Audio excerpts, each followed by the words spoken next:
mana-mana parti gabungan tetapi dilaksanakan. Sebanyak ada masalah. Jadi perkahwinan memang ada masalah. Suami isteri, mana tak bergaduh dengan isteri, mana isteri tak jealous dengan suami. The most ideal marriage is apabila suami itu peka, isteri itu bisu, maka tidak ada pergaduhan.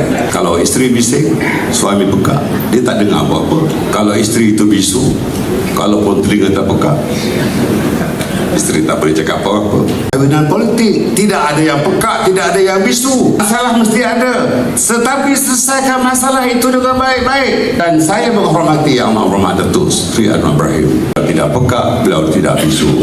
Beliau mendengar suara parti-parti komponen di dalam kerajaan perpaduan yang ada.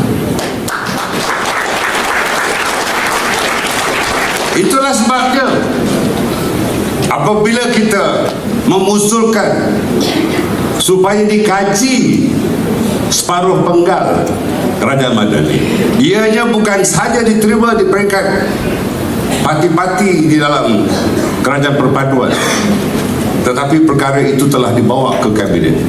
Di situ dikaji similarity atau kesamaan keempat-empat manifesto itu.